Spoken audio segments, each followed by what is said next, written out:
Buonasera, bentrovati, buon lunedì, siamo a Corner e allora si ricomincia da dove? Dal Toscano Bis, ricominciamo dal Toscano Bis e lo facciamo stasera dopo aver visto la partita. Un toscano in studio ce l'abbiamo.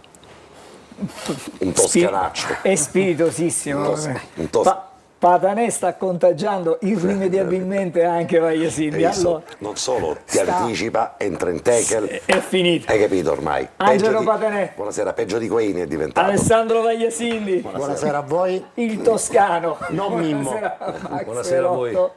E grazie e bentornato ancora a Maurizio Pellegrino. Grazie a voi, grazie a voi. Allora, buonasera Giulia. Ti stavi dimenticando di me. No, Buonasera a tutti i nostri telespettatori. Vi ricordo che potete interagire con noi tramite la nostra linea WhatsApp che è sempre attiva. Il numero è 342 771 2855. Diciamo che la serata non è iniziata benissimo, magari, diciamo questo. Stasera ci saranno partite a briscola? E io che avevo una prefazione da farti, No. che ti avrei. Dopo. Ti metto fuori gioco così, subito. No, fuori gioco no, io sono uno che fa attenzione alla linea dei difensori. Lo so. Abbiamo diviso il tavolo equamente, camicie bianche con camicie azzurre. Esatto, Oh, così. benissimo. Perfetto. Stiamo calmi. Le squadre ci sono. Ci rivediamo adesso la nostra copertina con la partita di ieri. Un attimo. Adesso la vediamo la copertina. Patanè. Allora, avevo una prefazione, cosa La avevi? prefazione era.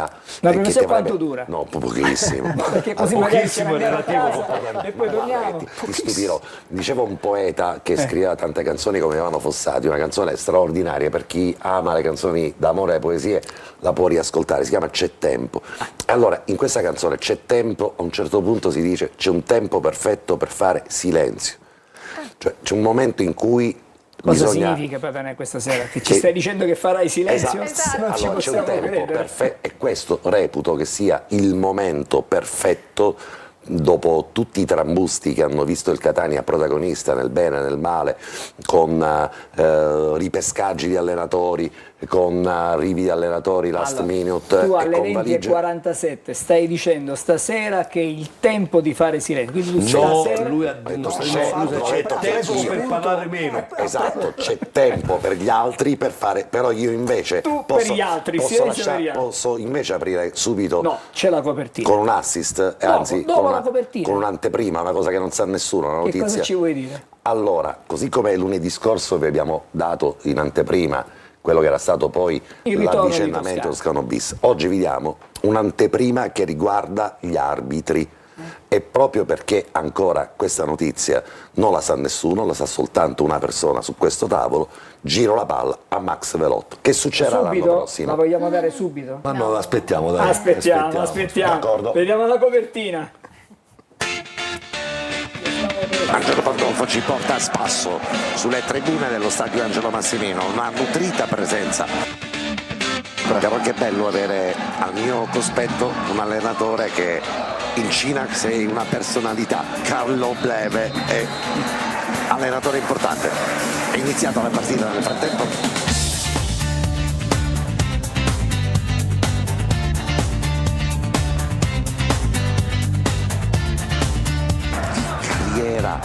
La Catania forte, lo scarico per Brunzaniti, la appoggia con la puntata di destro e cerca in diagonale, lì devi provare. Giocata di biliardo, ha fatto una grandissima giocata.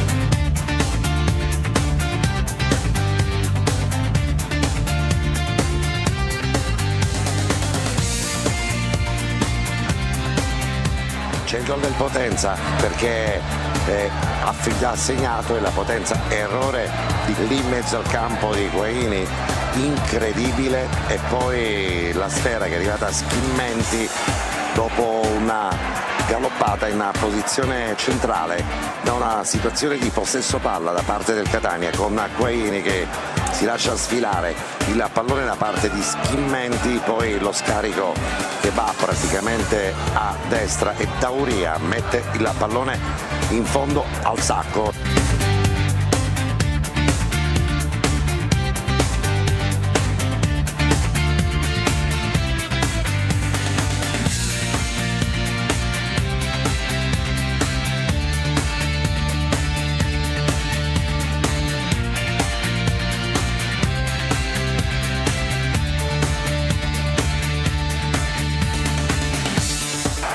C'è il calcio di rigore un tocco evidentissimo di mani all'interno dell'area di rigore su una botta dalla lunetta con pallone che è stato intercettato. L'arbitro ci ha pensato qualche istante, prima aveva lasciato correre e subito dopo ha puntato il dischetto del calcio di rigore. Cicerelli dagli 11 metri contro Franchi, la rincorsa, Cicerelli tira il gol, Cicerelli, ce lo meritavamo questo pareggio, Carlo. Sì. Sono, Angelo, 30 minuti che il Catania gioca nella metà campo del Potenza, prendendo d'assalto l'area di rigore.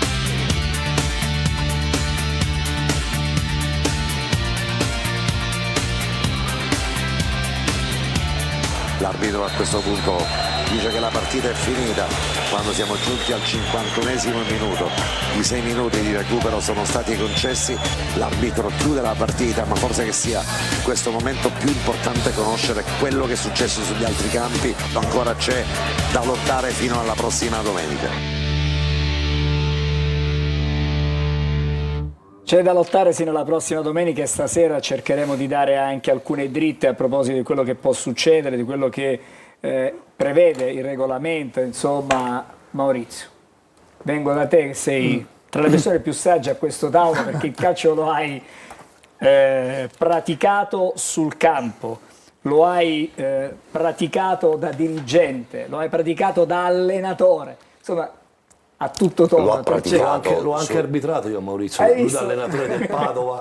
Esatto, l'ho praticato anche sulla panchina del Catania, cosa che non è Io l'ho trovato anche lì. esatto, una notizia da sottovalutare. Assolutamente e con Maurizio abbiamo dei trascorsi straordinari anche nell'ottica dei risultati, per avuto una stagione memorabile e adesso ancora continua a giocare a calcio e Guarda, non solo a calcio, lui è un grande sportivo. guarda che fisico che ha. Infatti. Allora. Vabbè, dopo questo adesso No, però No, voglio no, dire, vabbè, dico- è il momento di... siamo all'epilogo della stagione, sai, una stagione che può essere tutta positiva, una stagione che non è stata tutta positiva, ci sono stati pro, contro, difficoltà, è normale che sia così in un campionato. Ma a questo punto, tu che hai grande esperienza, come si fa a gestire questo momento? Ma io credo che bisogna essere ottimisti, non si può pensare diversamente. Mi sembra che le reazioni post partita hanno trasmesso questa sensazione di ottimismo da parte della società, che è andata a complimentarsi, mi pare di aver letto, con la squadra, la presenza di Pelligra, di Grella, quindi tutte sensazioni ottimistiche che non fanno altro che guardare con più fiducia a quelli che sono i playoff. Non dimentichiamoci che i playoff sono i playoff ed è realmente una prospettiva ed una grande opportunità per il Catania, perché la squadra è strutturata per poter vincere qualsiasi tipo di partita, per poter ambire al massimo. La squadra ha una solidità, con il ritorno di Toscano probabilmente a maggior ragione, per poter guardare anche a qualcosa di concreto. Quindi ci sono tutti i presupposti per essere ottimisti. La domanda è, sì, ma se giochiamo così come probabilmente in tanti hanno detto, è difficile che noi possiamo, che il Catania possa vincere questi playoff. Lo ripeto ancora una volta, finito il campionato, i playoff è un altro mondo, un mondo non da scoprire, ma un mondo dove bisogna entrarci dentro con tutti i contenuti e con grande determinazione. Alessandro Vagliasindi. Sì, io La più... stessa riflessione è No, chiesta a Maurizio. No, io vorrei invece fare una domanda a Maurizio. Ci siamo visti l'ultima volta qui prima della doppia trasferta Salerno-Benevento. Da lì a oggi, questa fase caotica ti ha sorpreso o è fisiologico che dopo aver fallito l'obiettivo del primo posto in una città che legittimamente ammiva al primo posto inizi questa fase di destabilizzazione? Non parlo della città intesa come tifoseria, parlo ovviamente del mondo Catania. Ma probabilmente c'è stato un attimo di smarrimento, ma questo è normale perché come dici giustamente tu, la squadra era costruita per vincere il campionato. Il cambio d'allenatore è stata, io la leggo come una scelta coraggiosa, ma la scelta la società l'ha fatta e quindi anche lì comunque c'è la buona volontà e c'era la buona volontà di cambiare qualcosa. Non è cambiato, credo che la società sia stato comunque intelligente a tornare sui propri passi, probabilmente anche con grande umiltà.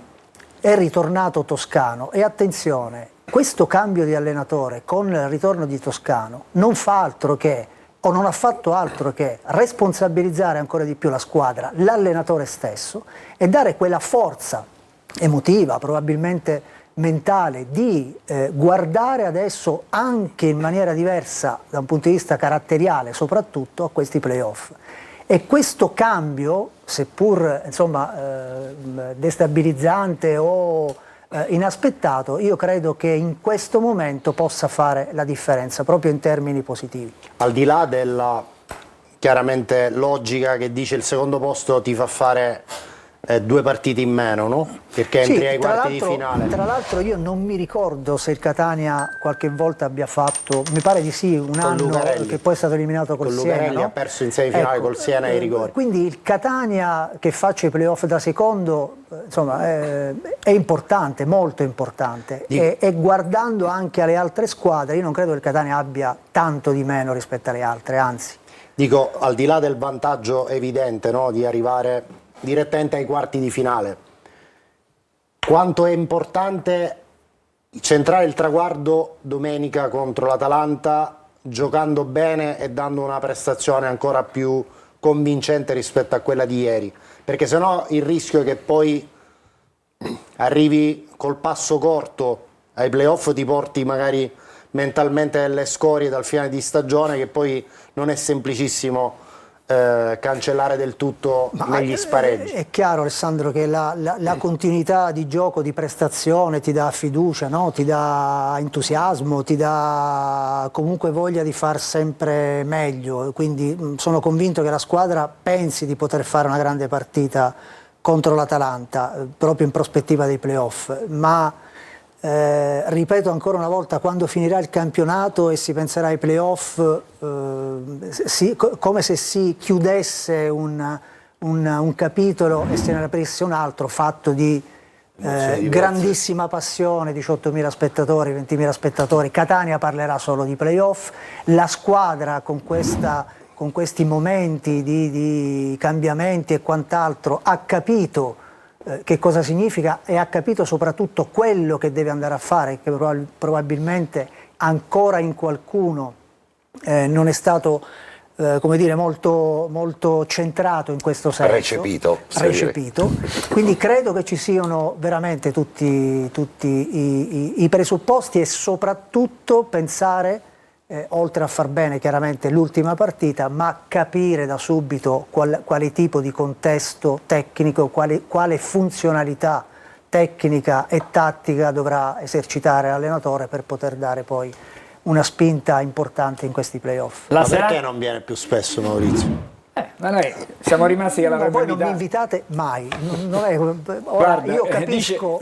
guarda, Pinocchio lo in capisco, questo momento siete giustificati. Possiamo aggiungere una quinta sedia. Tra l'altro, se mi permettete, volevo fare riferimento ad Angelo, che ha citato Ivano Fossati. Su quello che hai detto era più la canzone Mio fratello che guardi il mondo, che ha un significato diverso. Visto perché Maurizio ha un livello e uno spessore. Ma era una parentesi legata alla musica, e sai che io ho un suocero che di musica se ne intende. Allora, 40 secondi prima della prima sosta. Allora vado da Giulia. Giulia, mi raccomando, non fare domande, fai soltanto delle riflessioni, però, che se no non ce ne usciamo più. Senti Patene, cosa ti dice un nostro telespettatore? Sì. Ti leggo il messaggio. Secondo me con la gestione Toscano la squadra è più unita e potremo fare prestazioni migliori rispetto a quelle con Viali. Detto questo, faccio una profezia. Secondo me a portarci in Serie B attraverso i playoff sarà l'uomo più inaspettato. Pensate un po', Rolfini. E se questo dovesse appunto succedere, Patanè si deve mettere la parrucca rosso-azzurra, quindi fai questa promessa. Io uscirei anche niente con di che. con le scarpe col tacco 14 rosse-azzurre, non ho un problema. L'importante per me è uscire da questa Esatto. categoria dove ci siamo ormai impelagati e sembra non uscirsene più. Giulio, Noi un messaggio soltanto. vogliamo a tutti i costi. Sì. Solo- Ricordiamoci però che non si vince solo perché ci si chiama Catania, gli altri allenatori studiano e prendono le contromisure e quelle contro di noi sono fin troppo facili. Bene, Basta, mi allora, fermo qui però. ci fermiamo un attimo, tutte e due state tranquilli, che c'è? È arrivata in studio una Vespa 50. Una Vespa. Sono anche 150. State tranquilli, ci fermiamo, c'è pubblicità, poi ripartiamo, pensate, da Patanè. A dopo. Ecco.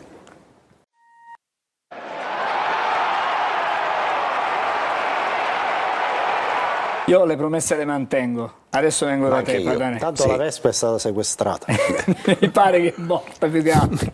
Allora, dai. Il fatto che ho detto che c'è un tempo perfetto per fare silenzio e poi Maurizio vi ha evocato anche quell'altra poesia di Ivano Fossati, non significa che però sia il momento di stare zitti. È il momento in cui probabilmente tutti quanti dobbiamo raccogliere tutti quanti un po' le idee e fare mente locale su quello che è stato il percorso di questo campionato. Un percorso accidentato, è inutile nasconderlo Maurizio, è stato un percorso con montagne russe inattese e inaspettate. Ma il silenzio nasce anche da chi ha professato sicuramente anzitempo e ha scommesso sul fatto che questo gap tra il primo, il secondo e il terzo posto comunque era un gap assolutamente incolmabile. In realtà questo non è accaduto, se è vero come è vero che negli ultimi 90 minuti il Catania è chiamato a fare una prestazione che non può essere quella di una squadra che va a Bergamo con l'infradito o comunque col pensiero di fare una partita strumentale come se fosse un primo accenno dei playoff. Il Catania va a giocarsi la partita a Bergamo e questa è una rappresentazione che racconta anche i numeri di questa squadra, perché nel percorso del giro di ritorno evidentemente sono stati commessi tanti e tali errori che hanno pregiudicato dapprima il cammino verso la prima posizione in classifica e poi in maniera incredibile, questo è davvero il caso di dirlo, riuscire a colmare quella distanza di 8 punti tra la seconda, che era il Catania, e la terza e le terze, che sembrava un divario incolmabile. Proprio per questo, e probabilmente in quest'ottica, la dirigenza aveva azzardato il cambio d'allenatore. Lo avevamo censurato, criticato il momento storico e probabilmente anche il tipo e la figura. È anche vero che però il ritorno di Toscano, come hai detto tu correttamente, rimette per un attimo le cose in ordine, cioè fa tornare la squadra ad essere la protagonista di questo destino rossazzurro. È vero, da questo momento in poi, come si dice, il re è nudo, i giocatori non hanno più alibi, non c'è più da fare un cappotto a un allenatore piuttosto che un altro, non ci sono preferenze, non ci sono voci di corridoio, non ci sono spifferi, non c'è più neanche il direttore sportivo. Ieri le curve, che hanno fatto appieno il loro dovere e il loro lavoro, cioè quello di tifare 96 minuti per il Catania, ma non stare zitti, perché se c'è un momento per fare silenzio non significa è un momento per star zitti. Le due curve hanno raccontato gli umori di una città, lo hanno fatto con civiltà, con coerenza e con anche spirito poetico, o meglio, con Rime baciate. perché da una parte la curva sud ha ricordato alla dirigenza gli sprechi, i tanti allenatori, I fuori i tanti rosa. giocatori, i fuori rosa, i direttori sportivi che sono cambiati, e quindi era un messaggio forte e chiaro nei confronti della dirigenza. È una dirigenza che per la prima volta fa un passo indietro dimostrando maturità, perché ammettere gli errori non è avere la presunzione di continuare a sbagliare. Apprezzo di più chi ammette l'errore, perché tutti le commettiamo, e magari fare un passo indietro. Dall'altro invece la curva nord, che ha messo di fronte i giocatori alla piazza, i giocatori all'obiettivo, perché se è vero che quella Crotone Catania sarà ricordato come il perfetto gesto tecnico di un cappotto nei confronti dell'allenatore, io l'ho vista così, è anche vero che la squadra è chiamata comunque, indipendentemente da tutto, a giocare con qualunque allenatore, perché quei punti persi a Crotone oggi pesano un macigno. Ovvio, poi diremo che contro l'Atalanta, che attenzione Angelo, ricordiamolo ai telespettatori, perché fino a questa mattina, siccome quando vedi le classifiche, vedi i primi 10 posti e facciamo vedere la classifica, facciamolo l'Atalanta, vedere. Ne abbiamo parlato oggi durante Anteprima Corner con Alessandro. Stamattina un collega nostro mi mostra quella che era la classifica che viene fuori dai tablet, dai telefonini, e quindi la situazione si ferma ovviamente al Potenza. E siccome l'Atalanta ne ha 44 e 3,47 non potrebbe mai arrivare. E invece non è così. Nulla di più. Scatta l'11° posto perché il l'11° Potenza ha vinto la Coppa Italia Serie C e va direttamente al primo turno nazionale playoff. E allora Quindi pensavamo Altamura mai 11° in questo momento, Atalanta a un punto, quindi se scavalca l'Altamura può andare ai playoff. Pensavamo mai di ridurci 6 giornate fa, in questo momento del campionato, a dover sperare di non perdere a Bergamo o di dover andare quantomeno a pareggiare o, perché no, anche a vincere? Pensavamo tutti che Atalanta-Catania sarebbe stata una passeggiata di salute per tutti, tant'è vero che noi abbiamo la diretta, e ti ricordi Angelo, diciamole queste cose perché poi ai spettatori queste cose possono anche interessare. Quando abbiamo fatto il protocollo, insieme alla redazione, Alberto Cicalini, che ne è responsabile di questo segmento, a un certo punto abbiamo detto, però Atalanta-Catania diventa una partita così tra scapoli ammogliati, quale appeal può avere Atalanta-Catania, perché non potevamo immaginare di arrivare a questo punto del campionato. E allora se Atalanta-Catania, che noi faremo in diretta, diventa a la madre, partire dalle 17 di domenica, lo ricordiamo, per 4 ore, la lunghissima diretta, sino alle 21. In chiaro. e visto che non lo fai tu, caro Gagliano, dobbiamo ringraziare i telespettatori per l'appeal che abbiamo noi ricevuto. ringraziamo ogni settimana, ma io lo perché i faccio anche telespettatori, oggi. devo dire, che ci Io seguono aggiungerei con anche grande una passione. cosa, Angelo, cioè il discorso di doverci ridurre all'ultima giornata perché ci serve ancora un punto.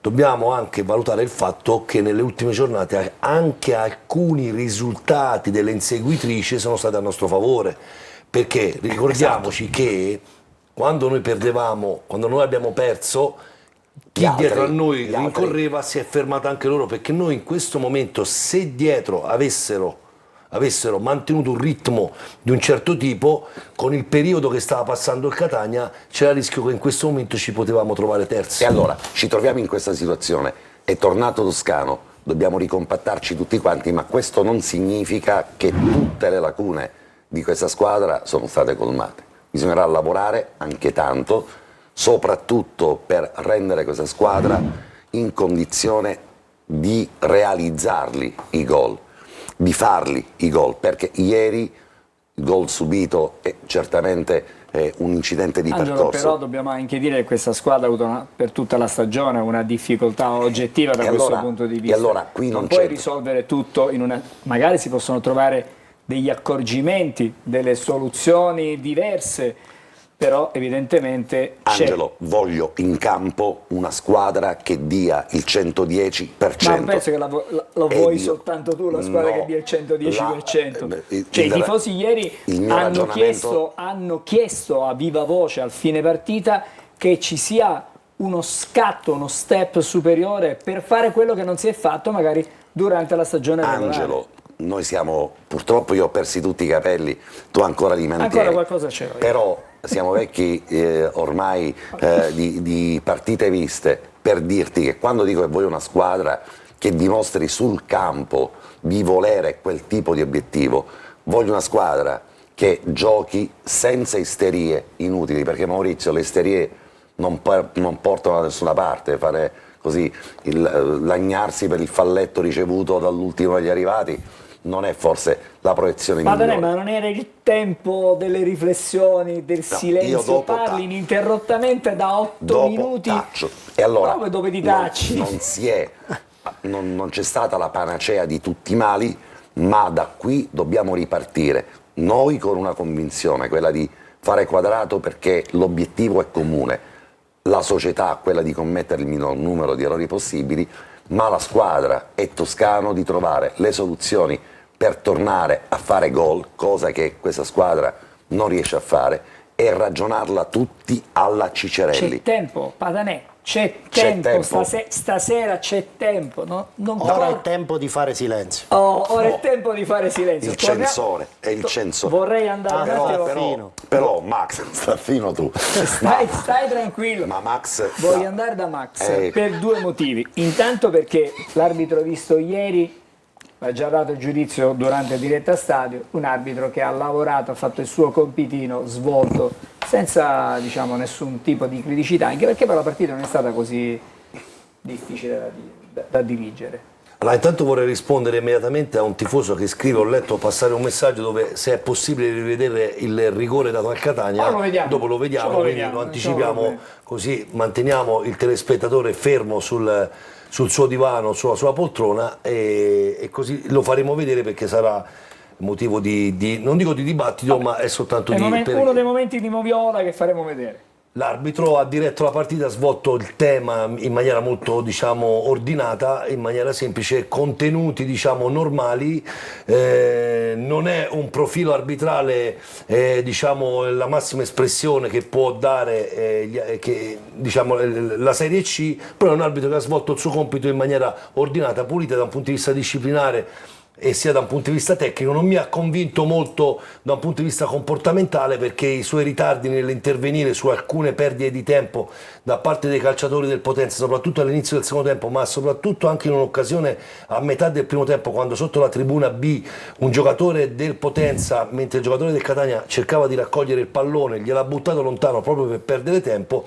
Diciamo, l'arrivare in ritardo sulla situazione ha fatto scattare una mass confrontation che poteva portare anche a conseguenze peggiori. Ecco, sui calci d'angolo non ha fatto una grandissima opera di prevenzione fisica e verbale, quindi c'erano sempre quelle piccole scintille che solo, diciamo, la fortuna o la buona condotta dei giocatori ha fatto sì che non potessero sfociare in atteggiamenti ben più pesanti che potevano portare a un carico disciplinare differente. Quindi diciamo che nel complesso la prestazione è stata accettata sia dai giocatori che dal pubblico, che da noi che da me. Quindi, Max, diciamo, ma la novità l'anno prossimo? voto 6.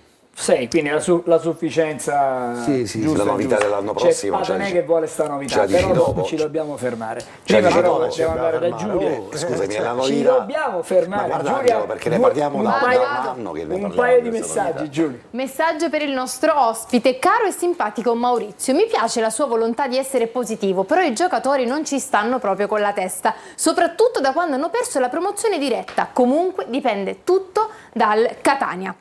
Per gli esperti in studio, toscano, non toscano, non è cambiato comunque nulla. Forse non è colpa degli allenatori, ma allora il problema dove sta? Una domanda per Vaglia Cindy. Dopo. Cosa? Dopo. Intanto la faccio. La risposta dopo. La risposta dopo, ma comunque una risposta secca.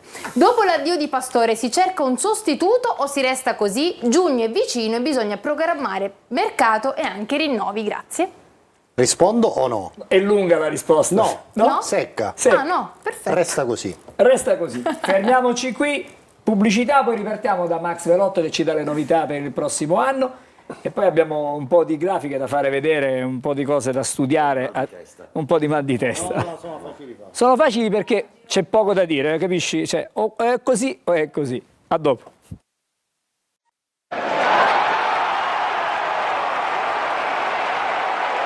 Torniamo di nuovo insieme. Allora, ripartiamo da questa notizia. Max, ci puoi dare qualche anticipazione rispetto alla prossima stagione, all'utilizzo dell'FVS, ma non solo, perché si studiano anche altre novità? Allora, siamo alla 38esima giornata, siamo all'ultima giornata di campionato. Qua stiamo parlando di bilanci, di come è andato il campionato del Catania, quali sono i correttivi da apportare, quali sono i miglioramenti, cosa bisogna togliere, cosa bisogna aggiungere.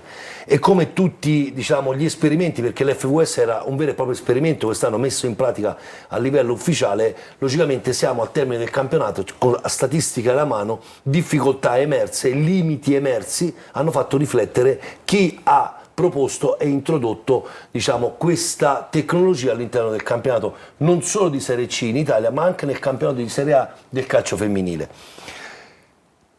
Noi che cosa abbiamo sempre sostenuto dall'inizio del campionato? Qual è stato, diciamo, la negatività che maggiormente veniva evidenziata. Il discrimine. Il fatto che in occasione delle situazioni di reti segnate o annullate al limite sulla posizione dell'attaccante o del difensore non riuscivamo a valutare solo con la telecamera centrale la posizione corretta o regolare e corretta o non corretta del giocatore che andava a segnare, se il gol veniva annullato oppure veniva convalidato, se la posizione del difensore era giusta o meno. Per ovviare a questo qua, diciamo l'anticipazione, Max, noi diciamo l'abbiamo martellato su questa cosa. Perché Angelo. c'erano campi dove c'erano le due 16 metri e campi dove non ce n'erano, partite dove... Noi abbiamo martellato su questa cosa qua e io, parlando anche con i miei comuni amici mortali che orbitano nell'ambito arbitrale, perché al di là che io in questo momento non ho la testa degli arbitri in tasca, però ho contatti con tutta Italia e ci siamo confrontati direttamente proprio per far emergere quelli che potevano essere i limiti, perché avere uno strumento a disposizione ma non poterlo sfruttare perché è limitato dal numero delle telecamere è uno strumento che è fine a se stesso, non serve a nulla, perché l'immagine restituisce quello che vediamo noi, non dà un supporto all'arbitro. Allora, mentre in Serie A abbiamo 20 telecamere dove il punto di vista cambia, il punto di vista può aiutare l'arbitro perché sono angolazioni diverse, allora partiamo da un punto fondamentale: quantomeno noi, quello che abbiamo detto, quantomeno non chiediamo 20 telecamere in Serie C perché il sistema è oneroso e costoso, ma quantomeno garantiamo la 16 metri. La 16 metri noi l'abbiamo sempre detto perché ci sono state tante situazioni, il gol col Potenza, Quante? il gol con il Siracusa, tante situazioni che potevano essere proprio definite con una semplice telecamera ai 16 metri. Bene, questo è uno dei limiti che è venuto a galla maggiormente e dall'anno prossimo tutti i campi verranno dotati di telecamere ai 16 metri, tutti i campi. Dove non è possibile piazzarle sulle tribune verranno messi dei castelletti, verranno messe delle piattaforme aeree e quindi diciamo che è in fase di implementazione, non è un esperimento che è finito qua, nato e morto qua, no, siccome ha anche i suoi lati positivi, va bene, quindi non buttare tutto quello che è stato fatto. Dico anche che le società non hanno investito nulla su questo, il limite è stato imposto, è stato solo quello della Lega, perché l'investimento l'ha voluto la Lega. Logicamente l'anno prossimo si chiederà un intervento economico anche alle società. Con il tempo si accorgeranno che magari implementando il numero delle telecamere, il numero di possibilità di verificare determinate situazioni da un'angolazione diversa, possa restituire quello che è la decisione più corretta dal campo e che alla lunga possa poi premiare veramente chi è stato fino ad oggi, tra virgolette, penalizzato, che poi quindi maggiore equità. Maggiore equità, sì, perché poi l'obiettivo dell'aiuto tecnologico è proprio quello di dare la maggiore equità possibile e togliere qualsiasi dubbio dalle decisioni. Quindi, oltre a questo, vi dico pure, e poi lo diremo più avanti nelle prossime puntate, ci sarà anche un'implementazione del protocollo, perché ricordiamo che si può intervenire solo per 4 casi sporadici con l'FVS, mentre con il nuovo protocollo, quando uscirà, verrà implementato con nuove indicazioni. Quindi noi siamo stati un pochettino i precursori di questa volontà. Abbiamo fatto diciamo, forse qualcuno ce l'ha Da ascoltato. questo punto di vista devo dire che Corner è sempre stato Davvero? a favore diciamo, della tecnologia. Angelo, abbiamo sbattuto i abbiamo pugni sentito i diversi anche ripetutamente. presidenti di Lega Pro negli anni, abbiamo cercato di avere un confronto con loro. Prima della moviola, perché adesso prepariamo la Però moviola. ricordiamo che ai playoff c'è il VAR. Ci sarà il VAR. Playoff di ci sarà Serie il C VAR. c'è il VAR. C'è il VAR. Ok. Allora Possiamo io dire devo una cosa, dare una Angelo, dal notizia per i momento- nostri tifosi vai. a casa. Allora, La notizia è che, perché stanno arrivando tanti messaggi, li avete visti anche girare, trasferta sì, trasferta no, sì. allora posso darvi conferma che per questa partita ci sarà il divieto di vendita Strano per questa. i residenti nella regione Sicilia. Strano. Quindi Per questa.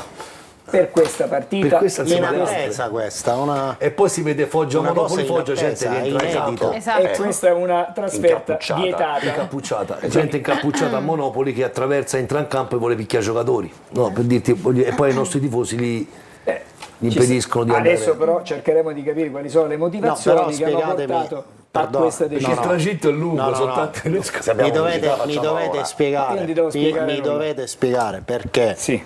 la settimana scorsa i tifosi della Salernitana sono andati liberamente a Trapani, attraversando praticamente tutta l'Italia. Beh, tutta E non l'Italia meridionale. tutte le zone calde e sensibili. E non credo i tifosi della Salernitana abbiano un pedigree immacolato. Ricordiamoci l'anno scorso, in occasione di Salernitana Sandoria, cosa Quello che è accadde allo Stadio Arechi. Allora, che ci sia una presa di posizione perché ai playoff avere 500 tifosi al seguito in trasferta oppure no, può fare la differenza. Quindi mettiamo subito le cose in chiaro. Se questo discorso nei confronti della tifoseria del Catania, che per carità lo spunto per delle limitazioni l'ha dato fino insomma, a quella famosa situazione in autostrada, ok? Ma ora mi pare che si sta esagerando. Alessandro, Non ci scordiamo quello che è accaduto a Benevento, per Benevento Catania. È una cosa che prima dei playoff è già grave che domenica i tifosi per una partita importante non possano, tifosi siciliani residenti in Sicilia non possano andare a Bergamo. In chiave playoff questo è un aspetto che va chiarito, con prese di posizione ufficiali e ferme. Sostenere, dimmi Maurizio. No, dicevo, io credo che sia arrivato il momento di smetterla di sparare sul mucchio. Cioè, qui bisogna che loro trovino le giuste direttive, le giuste indicazioni, un qualcosa che possa di nuovo insomma, Il calcio è della tornare gente. alla normalità. Il Qui non calcio si è della può gente. penalizzare, lasciamo perdere i tifosi del Catania in questo caso, ma un mondo sportivo fatto di passione, fatto di trasferte, fatto di genitori con i figli che partono per l'esperienza di vedere la propria squadra in trasferta. Adesso inizia ad essere realmente qualcosa anche perché che Maurizio ha detto- di antipatico e non fa bene a nessuno. Ha detto bene Alessandro, è corretta anche la tua disamina, ma ha detto bene Alessandro nella misura in cui ovviamente pedigree dei tifosi del Catania, di alcuni, è stato un pedigree più volte messo sotto la lente di ingrandimento. È anche vero che quest'anno la stagione del Catania è stata funestata da divieti di trasferta da tutte le parti e dove non c'era un motivo oggettivo, proprio perché tra le tifoserie vi era tra l'altro anche un'amicizia, sono stati rinvenuti motivi di transito e di passaggio. Angelo, perdone, però a me non interessa se qualcuno è malintenzionato, cioè il concetto è questo, non si può penalizzare chi ha voglia di andare a tifare per la propria squadra e non siamo probabilmente noi neanche così bravi da poter trovare le soluzioni. Qui secondo me è arrivato il momento di affrontare questa cosa in maniera molto seria. Maurizio, se poi c'è il malintenzionato... Poi sono le riforme strutturali, Esatto, quelle che poi cambiano Esatto. le dinamiche, ma ci metteremmo a fare un ragionamento di macropolitica del calcio, basta Giusto, guardare giusto, quello che è accaduto in Inghilterra da 15 anni a questa parte e comprendere come mai gli stadi sono open per tutti quanti, perché c'è stata una politica del calcio e della visibilità da parte di quelle famiglie che Dopo vogliono poi vedere il anche le calcio. strutture hanno fatto la differenza. Fatta questa premessa che è doverosa, io dirò una cosa che è paradossale. Proprio In 2 perché, minuti riesci? Assolutamente sì, è un paradosso. Io desidero e voglio che la società chieda a viva voce la possibilità per i tifosi del Catania di andare ad assistere alle trasferte dei playoff, perché guardando poi il calendario, qualunque squadra ci porterà ad un transito dell'Italia meridionale, qualunque squadra ci farà attraversare la Calabria piuttosto che la zona del Salento, ci sono sempre situazioni che possono creare il motivo, esatto, il motivo in itinere. Questa è una cosa che deve essere sconfessata e scongiurata. Proprio per questo motivo che tra tutte le trasferte che sono state vietate ai tifosi del Catania ci sia anche quella di Bergamo, in realtà lo vedo come un bene per i tifosi che vogliono guardare i playoff. È un paradosso, Alessandro, non è mai un bene il divieto di una trasferta, però Bergamo è una città, è una tifoseria che ha avuto sempre un'acredine forte tra le piazze di Bergamo e di Catania.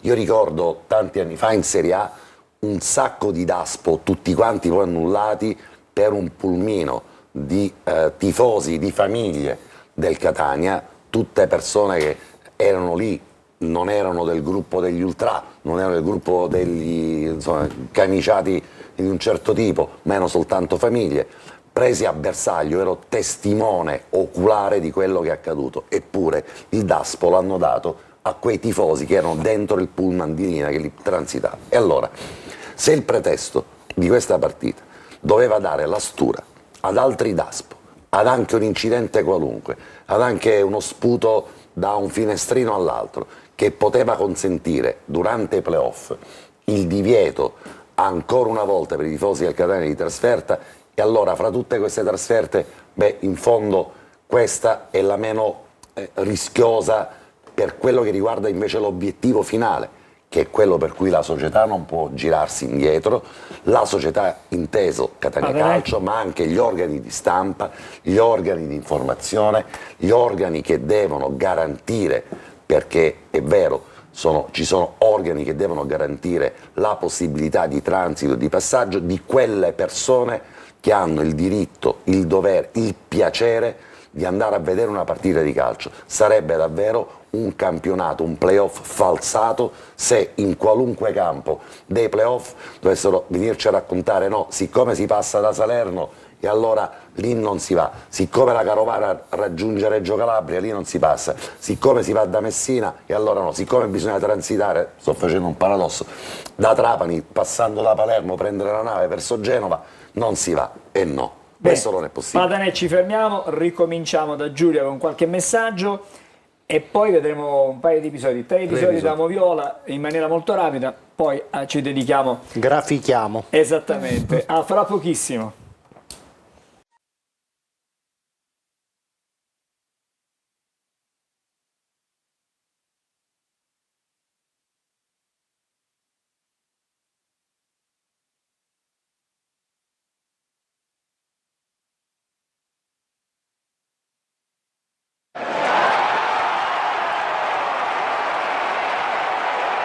Eccoci, siamo di nuovo insieme. Fra poco torniamo da Maurizio. Intanto da casa abbiamo bisogno di sentire qualche feedback.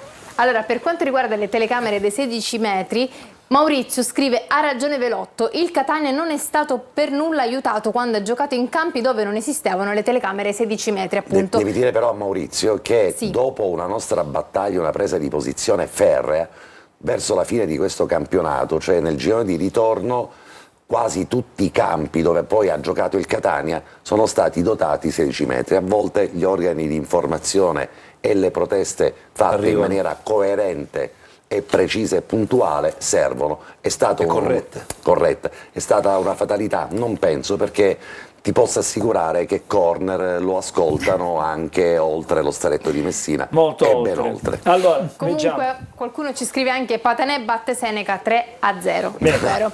Poi invece per quanto riguarda le trasferte, bravo mister Pellegrino, parole sagge riguardo i tifosi. Allora spiegateci a cosa servono le tessere del tifoso. Non si può danneggiare, appunto, tutti i tifosi, non possono essere danneggiati da questa cosa. Gli ultimi due, tutte le trasferte che devono fare i tifosi del Catania devono passare per forza da Messina, che è una città comunque rivale. Quindi che significa? Che i catanesi non potranno più fare trasferte a vita?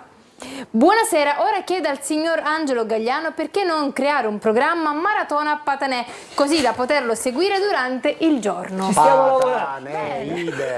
Ci stiamo pensando. Ci stiamo pensando e ci lavoriamo. Lavoriamo in modo che su un canale va Gagliano alle 6 del mattino. Io ho cominciato a mezzanotte, ho fatto il notturno e gli passo il testimone e poi ricomincio. Meno male che è la serata della riflessione, del silenzio soprattutto. Vediamo questi episodi da Moviola, perché altrimenti non ce ne usciamo più. Sono tre, cominciamo. Dovresti fare quella dell'omertà per farlo stare. No, è difficile. È difficile, Maurizio, quella è proprio l'unica cosa che mi viene proprio male. No. Allora, Patanè, stai tranquillo, diamo voce al nostro Max. Cominciamo con l'errore di Quaini, quello da cui poi scaturisce l'1-0 del Potenza, e da lì la partita comincia in salita. Quale errore di Quaini? Eccolo qua, guarda, lo vediamo subito. Questo è l'errore. Allora, noi abbiamo messo questo episodio, Angelo, perché è fondamentale comprendere se c'è un'azione fallosa nel recupero del pallone da parte del Potenza. Questo è un elemento che viene verificata dagli arbitri di default, perché quando c'è la famosa APP, va bene, quando c'è la riconquista del possesso del pallone deve essere verificato che l'APP sia regolare. Siccome qua c'è un contrasto di gioco, l'arbitro si è preso il tempo insieme al quarto ufficiale e l'operatore FVS per valutare se questa riconquista da parte del giocatore del Potenza fosse regolare o meno. Errati. La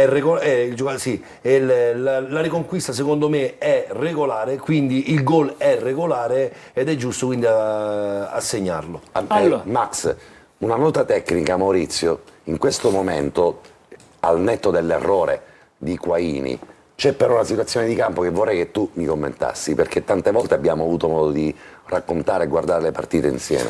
Sì, Quaini, Forse manca un sostegno che nell'uscita. succede? Assolutamente sì, Quaini va in Commette difficoltà, l'errore. riceve palla, però Stop con come le vedete immagini non c'ha nessuno scarico da poter effettuare, non c'è un compagno vicino, anzi direi che gli altri sono piuttosto statici nel momento in cui va a ricevere la palla e quindi subisce una pressione che chiaramente poi in quella zona di campo Eccolo è qua, pericolosa. fermiamola qua, l'immagine a campo largo quando poi Quaini Sì, riceve palla Terracini è coperto, loro e gli altri, stano in tre. Benissimo, i grazie alla regia, compagni sono non straordinari. Guardate in che condizione è Quaini. Ho rivisto l'immagine non soltanto per valutare quello che mi aveva suggerito Max Velotto, ma anche per vedere in che condizione si trovava Quaini. Quaini Sì, non aveva nessuno nell'arco di 20 Quaini metri. commette ovviamente l'errore del controllo del pallone, Che su rimane, questo non ci certo. sono dubbi, però non mi sento di addossare tutte le colpe a Quaini in questo caso, perché la squadra nel momento in cui Quaini riceve palla avrebbe dovuto sostenerlo in maniera Nell'ottica diversa. playoff, Maurizio, questa è una situazione che purtroppo nel Catania si è verificata. Reputo che, avendo disaminato con tecnici, allenatori e specialisti tutte le partite finora disputate in questa stagione, è una delle note dolenti di questa squadra, cioè quando si parte con un pallone che deve essere gestito dal centrocampo, le misure si estendono e soprattutto non c'è quel giocatore che possa raccogliere e verticalizzare. C'è Jimenez. Jimenez. Sì. Sarà Jimenez allora? Sì, ci sono Io giocatori penso che Jimenez messo lì possa dare qualità. un'impronta diversa. È un Maurizio. giocatore adattato però, Alessandro. Beh, è un giocatore forte. Sì, forte, se si convince metti di quello Maradona che a fare il centrocampista, lascia questo stare. significa. le caratteristiche. Scusa, ieri il segmento migliore della partita del Catania È quello con coinciso con Jimenez lì. Se mi permetti però, Ok. a gennaio però non c'era bisogno di trovare... Lascia perdere, ormai Ok, gennaio è d'accordo. prescritto. Che fa? Torniamo indietro, ci rifacciamo No, aprire il allora, mercato. oggi c'è Questi Jimenez, siamo oggi- e questi oggi dobbiamo c'è. ottimizzare. Perfetto. Allora, No, dicevo, ci sono dei giocatori che hanno delle caratteristiche importanti, insomma, di grande spessore tecnico nel Catania, però attenzione, tante volte queste combinazioni, questi automatismi riescono quando c'è intensità di manovra, quando la palla viaggia in maniera veloce, in maniera convinta, e questi automatismi spesso e volentieri devono essere realizzati, sviluppati anche con buona dose di velocità, di intensità, se no il possesso palla spesso e volentieri è fine a se stesso, ma quando non c'è questo tipo di sostegno, quando non ci sono giocatori che riescono a leggere ancora prima che il compagno riceve palla, ecco, questo è un modo per approfondire, per lavorare ancora di più nel migliorare sia il possesso prima e lo sviluppo dopo. Maurizio, guardando la Salernitana, mi sono Stavamo ricordato... facendo la moviola, se magari... Così tanto per...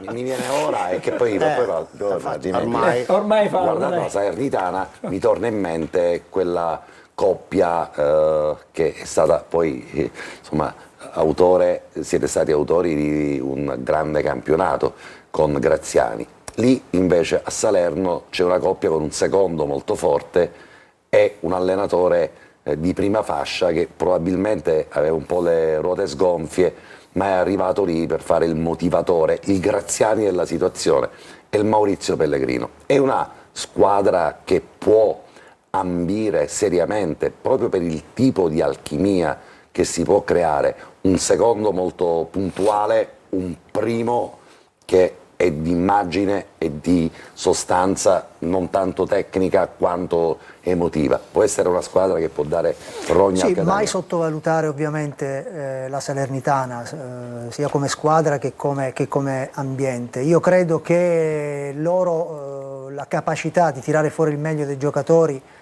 non credo che gli manchi a un allenatore esperto come Cosmi, però poi deve esserci anche quell'empatia, quell'empatia che fa sì che i suggerimenti, le indicazioni possano realmente essere ben recepiti. E non l'ho notato sinceramente nella Salernitana in questa parentesi di Cosmi. È anche vero un'altra cosa però, che all'epoca io e Ciccio avevamo una squadra caratterialmente di uno spessore elevatissimo. Noi sapevamo di avere una squadra forte, con grande personalità, quindi andava solo bene o male gestita. Oggi la Salernitana è una squadra che probabilmente tecnicamente ha qualcosa in più, ha delle buone individualità, ma non mi ha mai dato l'impressione tutto l'anno di essere E un direttore squadra vera. sportivo serve nei playoff? Ma io credo che serva tutto, la figura del direttore sportivo è fondamentale, dipende poi quali sono le funzioni, come si presenta, cosa dice, quando lo dice, come si comporta, quali sono gli atteggiamenti, quale modi ha di poter, soprattutto nei momenti più particolari, approcciarsi con i giocatori. È una figura importante che in uno spogliatoio, in una società, deve starci, fermo restando sempre che comunque è la persona che dovrebbe essere in mezzo tra la società appunto e lo staff tecnico e i giocatori. Allora, vediamo gli altri due episodi. Prossimo episodio, ancora Quaini protagonista. Sì, io partirei da un dato statistico. Quaini 31 presenze, 14 ammonizioni, terza squalifica per diffida. È l'unico che è andato in doppia cifra quest'anno, Max. Sì, ricordiamo ai telespettatori che la squalifica Siete veramente è uno squalo questo. ricordiamo ai telespettatori anche dal punto di vista regolamentare come funziona. Un giocatore viene squalificato per diffida dopo 5 cartellini. Quando riparte da 0 sono di nuovo 5, alla terza volta diventano 4, quindi sono 14 i cartellini gialli che ha preso Quaini. Il problema però sta nel fatto che io posso anche non discutere il fatto che Quaini sia un giocatore che possa costantemente prendere una munizione ogni 2 gare, perché è questa la media. Il problema è dove commette fallo, quando lo commette fallo, in che momento della partita e se è necessario il fallo, perché se noi andiamo ad analizzare, forse magari preparerò una clip così giusto per toglierci una curiosità, io sono convinto che di 14 falli fatti da Quaini con una certa determinazione, con una certa irruenza, sono stati fatti tutti in zone di campo dove non c'era né bisogno del fallo, ma soprattutto non c'era bisogno di questa intensità.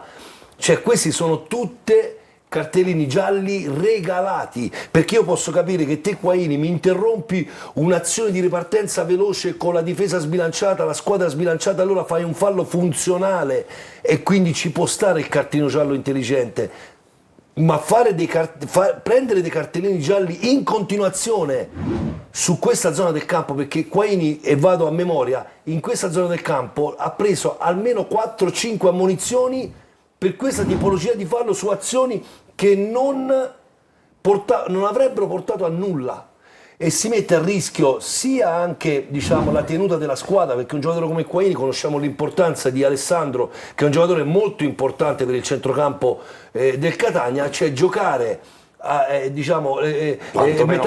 metà partita con un cartellino giallo sulle spalle e indurre l'allenatore a doverlo sostituire perché rischia la squalifica, a parte che l'ha presa lo stesso, cioè diventa penalizzante per la squadra. Vediamo il prossimo episodio. Però scusate, volevo dire, chiudo dicendo che siccome il Potenza si è giocato la card in questa situazione qua, giustamente dalla panchina possono aver avuto un'impressione diversa. Ricordiamo, come giustamente ha ricordato tecnicamente in maniera molto precisa Angelo Patanè in diretta televisiva, non è un fallo da espulsione perché i tacchetti non sono esposti, il punto di contatto è basso, non siamo sopra la caviglia, quindi è giusto il cartellino Dopo giallo. 38 puntate ho imparato. Allora, vediamo un Solo po'. un'osservazione, che Alessandro può confermare o meno, ma se Quaini fosse stato ammonito contro l'Atalanta, Saltava la prima partita di playoff. quindi Non tutti. io credo questo, che un allora, ragionamento... Ce n'è 6 o 7 che Allora, sono in su diffida questo, e giocheranno Maurizio, a su Bergamo questo- col peso del su- cartellino. su questo A aspetto- Caravaggio. Per dire, è un giocatore generoso, un giocatore istintivo, un giocatore che probabilmente il problema, non ha, che, non ha il problema è tante- che anche gli arbitri, Quaini quest'anno ha subito un'espulsione diretta, poi modificata con la card, perché fortunatamente l'intervento scomposto di Quaini non è andato con il piede esposto, pur essendo esposto a contatto pieno con il quadricipite dell'avversario, ma l'ha soltanto sfiorato, l'arbitro l'ha espulso direttamente, il Catania giustamente ha giocato la card e gli hanno tolto il cartellino rosso per il giallo. Quello che voglio dire io è che un giocatore come Quaini, purtroppo, dico purtroppo, è conosciuto dagli arbitri e sicuramente, come abbiamo visto, è capitato a Foggia, va bene, dove ha preso un giallo per niente, solo perché Quaini e magari interviene in una certa maniera, purtroppo viene penalizzato. Si è fatto una nomea, lo dico per certo, si è fatto una nomea purtroppo non di quelle positive e quindi gli arbitri, quando vedono Quaini che prende la rincorsa e salta, al 90% è giallo, al 95% E potrebbe Maurizio, come essere. gestisce un giocatore così? Come si Ma è gestisce? difficile da gestire, è difficile anche da convincerlo di essere meno irruento. È un giocatore che purtroppo della sua generosità, della sua voglia di essere agonista al massimo in mezzo al campo, purtroppo tante volte magari va fuori tempo, è troppo irruento rispetto al tempo che dovrebbe scegliere, però è un giocatore che ti dà ha queste caratteristiche, ma ti dà tanta quantità, quindi non è facile gestire una situazione del genere, perché non puoi inibire un giocatore, scusami, Dobbiamo così chiudere. importante dicendo vai piano. Esattamente. Allora, vediamo l'ultimo episodio perché poi dobbiamo assolutamente sì, fermarci. Siamo velocemente già in guardiamo ritardo. l'episodio del calcio di rigore, c'è poco da discutere, tiro, fallo di Adesso lo mano, vediamo, guarda, fallo di adesso. braccio del giocatore, del difensore del Potenza. Sia Tunis. Qualche tifoso oggi mi ha scritto in privato dicendomi che il rigore era inesistente. Ci sono dei parametri che vanno rispettati, io parlo da un punto di vista regolamentare, il braccio è fuori sagoma, direttamente non conta nulla in questa circostanza la distanza che c'è tra chi calcia e chi diciamo impatta il pallone, il braccio è completamente largo fuori sagoma, giusto anche non ammonire il calciatore, perché ricordiamo che l'ammonizione aumenta la possibilità di ammonire solo quando il fallo di mano si avvicina il più possibile alla porta e l'arbitro ha la sicurezza che il pallone è diretto in porta. Chiudo dicendomi che con la cosa dei diffidati, questo carico dei diffidati, ricordiamo che il Catania domenica giocherà a Caravaggio con Di Noia, Bruzzaniti, Di Tacchio, diffidati, compreso il mister Toscano. Anche Cicerelli. E Cicerelli. Spieghiamo quali sono le conseguenze. Ci dobbiamo E fermare, allora? ci dobbiamo fermare. Le Lo conseguenze spieghi le vediamo dopo. Ok. Dobbiamo assolutamente fermarci, ragazzi.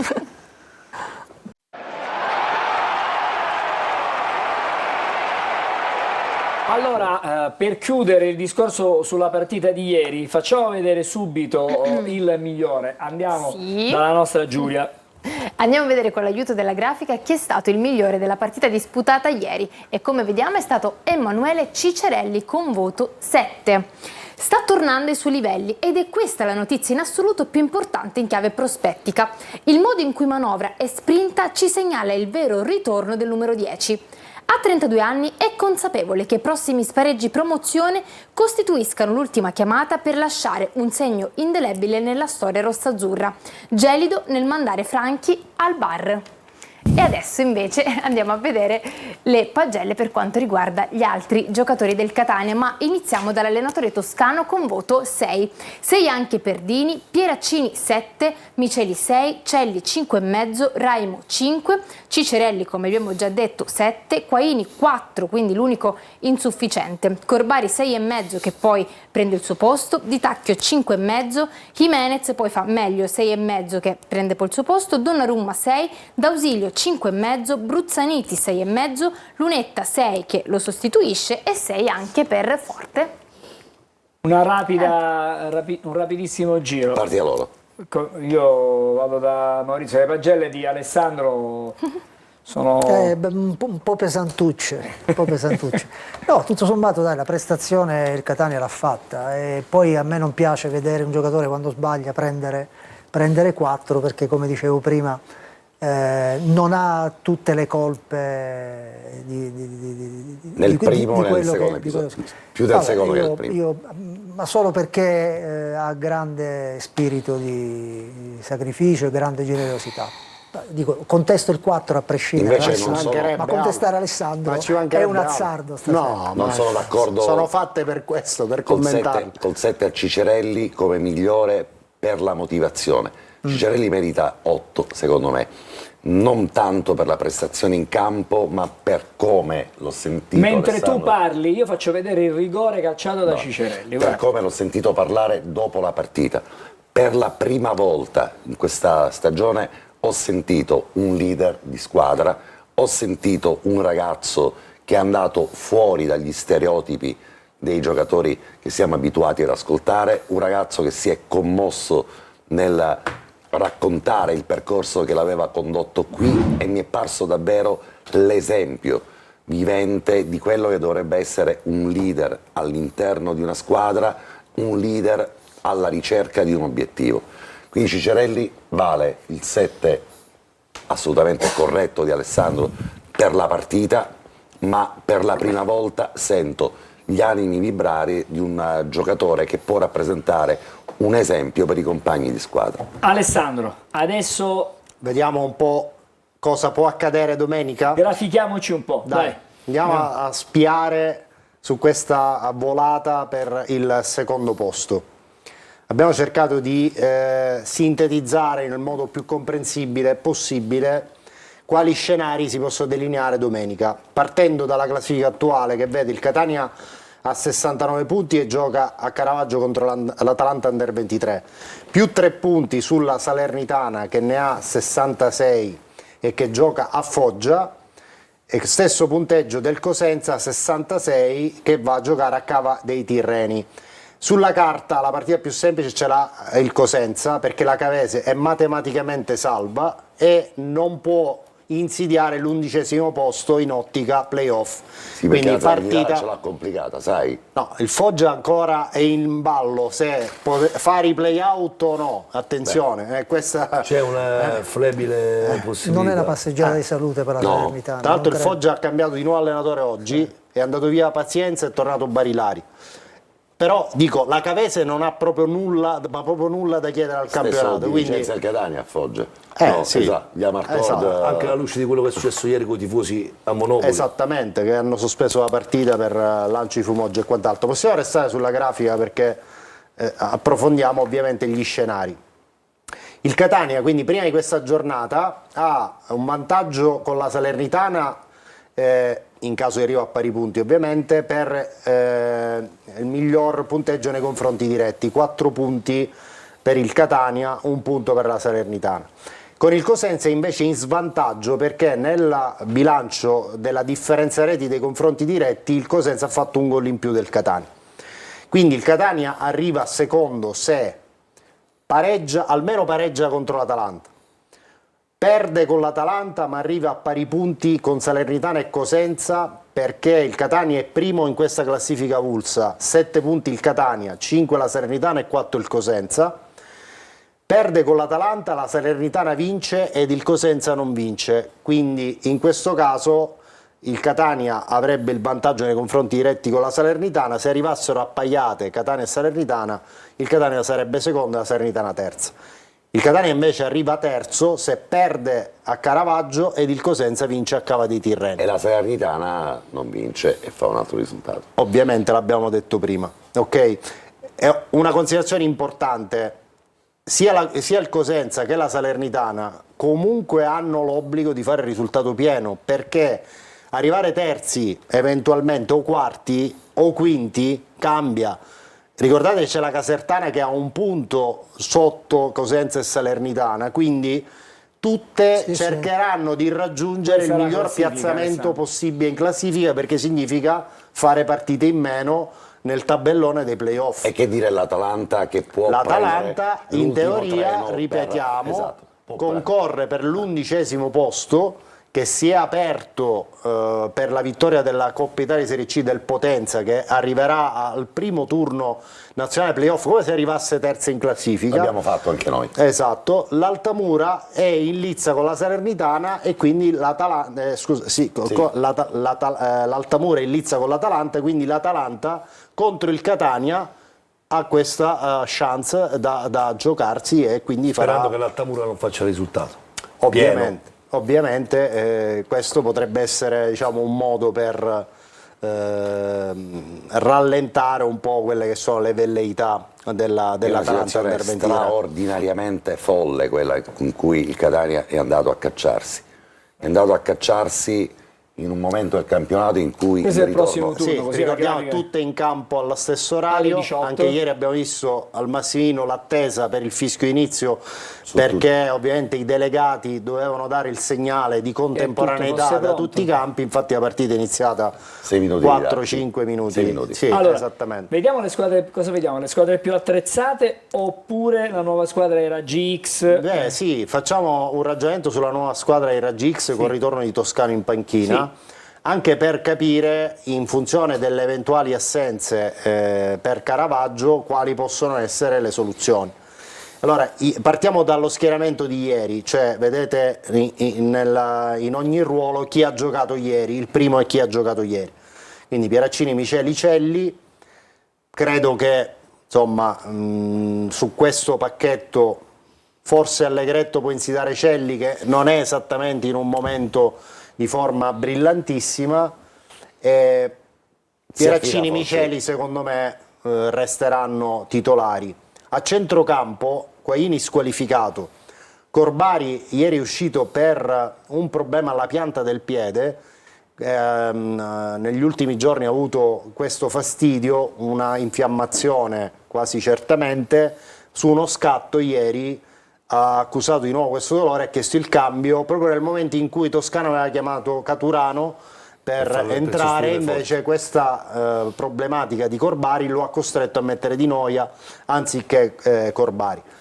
Anziché Caturano. Quindi punto interrogativo per Corbari. A questo punto c'è da capire se fare giocare Di Tacchio e Di Noia, che sono tutti e due mancini, quindi comunque non è esattamente la soluzione ideale. Due diffidati. Appunto, oppure mettere Caleb Jimenez in mezzo al campo e dare, diciamo, un imprinting diverso nell'uscita, nel palleggio, nella verticalizzazione. A sinistra Donnarumma o Donnarumma, perché al momento non c'è un vero e proprio sostituto. A destra la valutazione Raimo o D'Ausilio, che nel secondo tempo poi ha preso quella posizione in campo. Raimo onestamente non è che abbia fatto una buona partita, e D'Ausilio invece sì, ha pasticciato, però insomma è un giocatore che ha dei tempi, anche una fisicità che secondo me può dare qualcosa in più in fase di avanzamento, ma anche in fase di ripiegamento. Diciamo Casasola lì, ma Casasola lo rivedremo per l'inizio dei playoff. è in grafica è inserito Casasola, ma soltanto per dire Nominalmente lo rivediamo nei playoff. sono i 23 della lista, tutti questi ok. qua. A proposito di questa lista dei 23, sì. ricorrente la domanda su Di Gennaro. L'abbiamo già spiegato oggi d'anteprima, lo evidenziato ripetiamo. d'anteprima. Per far inserire Di Gennaro in lista, il Catania è obbligato a fare una risoluzione di contratto con uno dei 23 attualmente presenti in lista. E capite bene che insomma al 20 di aprile non credo che ci siano giocatori disposti a fare la risoluzione, e neanche il Catania pensa insomma a fare una mossa del genere, che comunque andrebbe un po' a ledere quello che può essere insomma uno spirito di gruppo, una compattezza. Maurizio, è una cosa un po' particolare. Bisogna conoscere bene le dinamiche all'interno della società. Niente è impossibile. Niente è impossibile, certo. Facciamo così, abbiamo ancora due grafiche Sì, da vedere. dico, l'ultima considerazione sullo schieramento per Caravaggio. Abbiamo ipotizzato D'Ausilio a destra per far sì che magari contemporaneamente giochino Lunetta e Cicerelli sulla tre quarti o Lunetta e Bruzzaniti. E poi insomma al momento penso che Forte sia il titolare lì.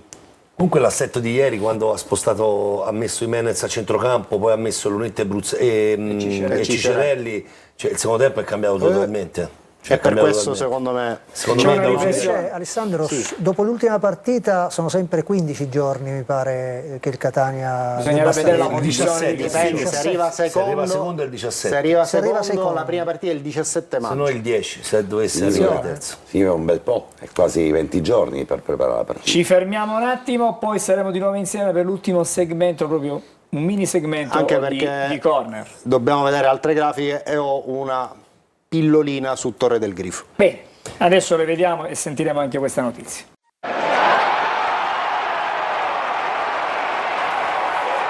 Allora, cominciamo con la notizia su Torre del Grifo, ripartiamo da notizia su Torre del Grifo.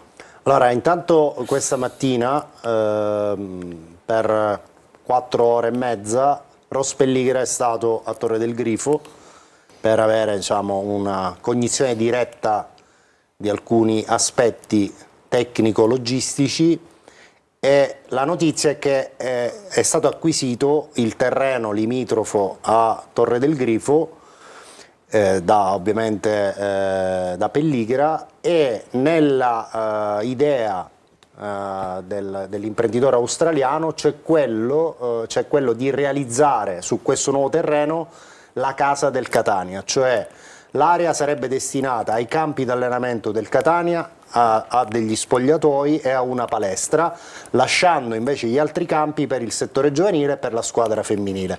In questo momento sono stati avviati i lavori sui campi in erba, che costituiscono la priorità assoluta.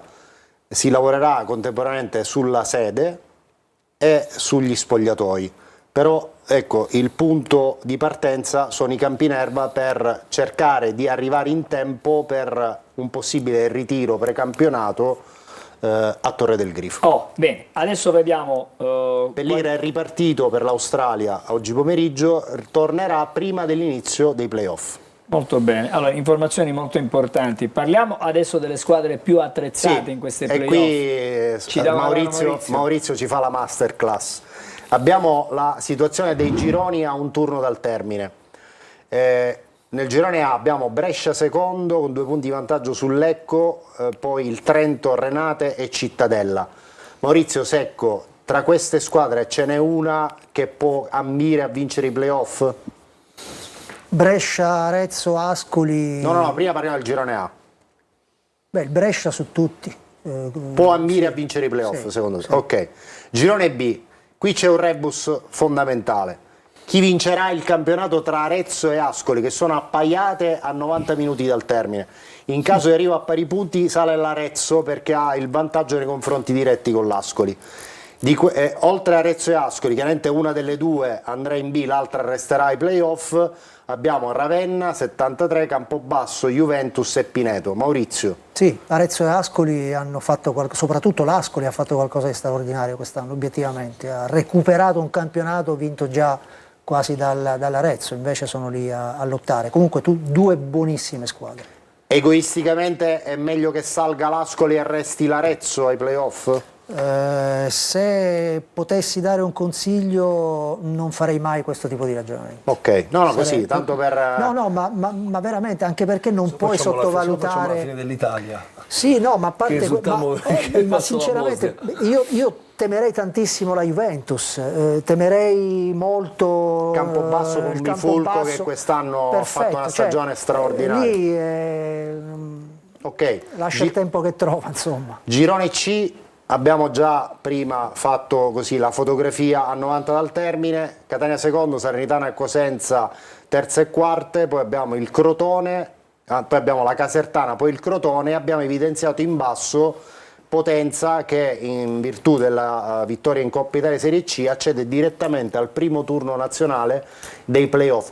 Il Potenza può essere una mina vagante ai playoff per come gioca, per le caratteristiche degli attaccanti? Ma come mina vagante sì, Ale, lo possono essere diverse squadre, però non ha secondo me, la struttura tecnica per poter arrivare alla fine, ma questo è il mio pensiero. E Poi, poi per l'amor di però è Dio, arrivata in Coppa Italia, l'ha vinta. Sì, all'idea di come si Angelo, gioca un torneo nel torneo, e l'ha fatto durante un campionato di calcio. è una squadra molto, molto quadrata, una squadra che evidenzia un pensiero totale, un pensiero comune quando gioca, quando si muove, quando difende, quando attacca, quindi sicuramente una buonissima squadra di categoria. Maurizio, quando è importante. Ricordiamoci, scusa, che ieri non ha giocato Felipe, che è il capocannoniere del Potenza, è stato in panchina e nessuno se n'è accorto. Esatto.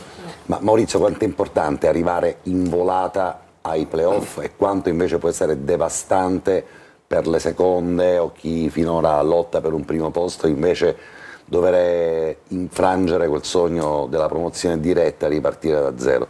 Quali possono essere le variabili anche sotto questo punto di vista? Soprattutto mentali e grande consapevolezza delle proprie forze, voglia di dimostrare di essere più forti, voglia di, in questo caso mi riferisco al Catania, è inutile girarci intorno, certo, di dimostrare a una città intera di essere forti e di essere all'altezza di poter vincere i playoff, anche perché Catania non aspetta altro.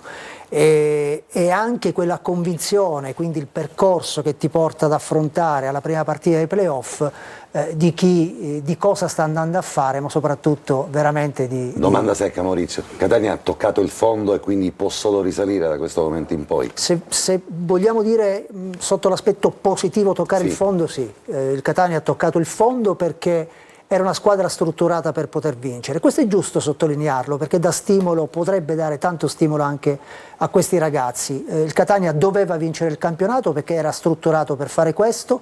Il Catania ha grandi potenzialità, quindi è giusto che si responsabilizzi e che pensi in grande. Pensare in grande prima della prima partita dei playoff significa avere la consapevolezza di quello che si sta andando a fare. Adesso abbiamo 2 minuti. Diamo uno sguardo in casa Atalanta, Sì. con la scheda sul prossimo avversario. Atalanta reduce da un pareggio in trasferta a Potenza contro il Sorrento, maturato oltre il 90esimo con un gol del subentrante Sisse. In casa Caravaggio ha un ruolino con 6 vittorie, 5 pareggi, 7 sconfitte, 32 gol fatti e 25 subiti, e a 13° posto nella classifica dei punti in casa, quart'ultima per numero di vittorie interne. All'andata finì 2-0, marcatori 8 Manzoni e Vavassori, 7 Levac e 7 Misitano. Nell'ultima partita Bocchetti ha giocato col 3-4-2-1, Vismara in porta, Plaia, Guerini e Navarro, poi Stefanoni, Levac, Panada e Ghislandi. Attenzione perché Panada sarà squalificato, è un'assenza pesante per l'Atalanta, è il faro del centrocampo, ma non solo, è il giocatore più esperto.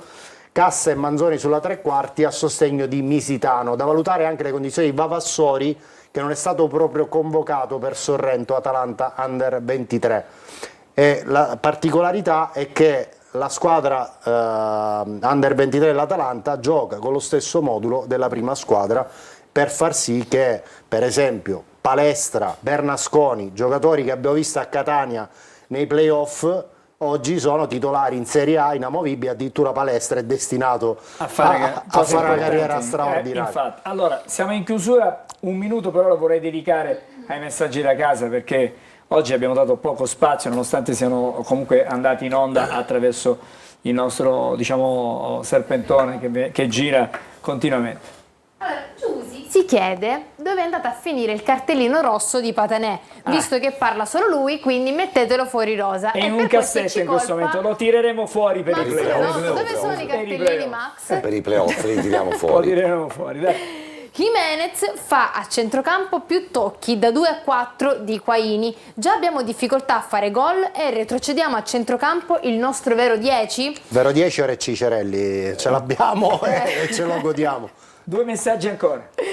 Per affrontare i playoff sono come le fatiche di Ercole. Pensiamo positivi, come dice Pellegrino, la velocità è indispensabile per creare superiorità.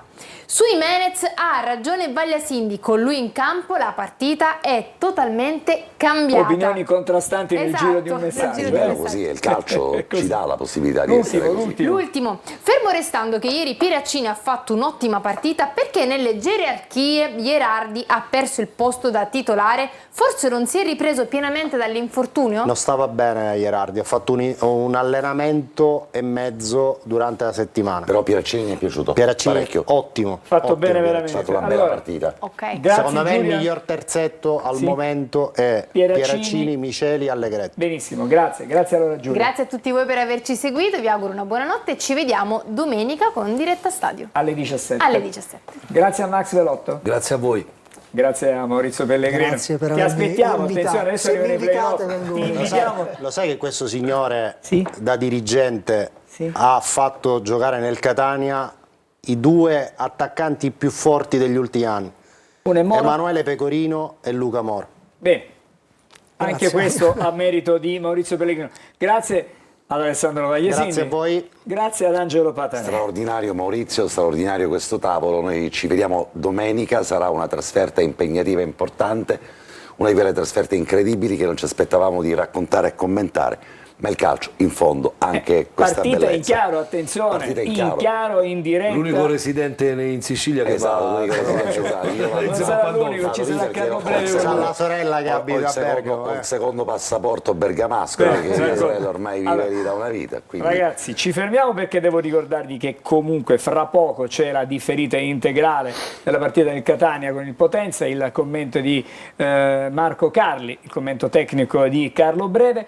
Ricordo anche che venerdì, come sempre, c'è preview con Marco Carli. Noi torniamo con Corner lunedì sera, ma intanto ci sarà l'anteprima all'ora di pranzo e poi alle 17 di domenica c'è chiaramente, lo ricordiamo, la diretta in chiaro di Atalanta Under 23 Catania. Buonanotte e grazie a tutti voi per essere stati con noi.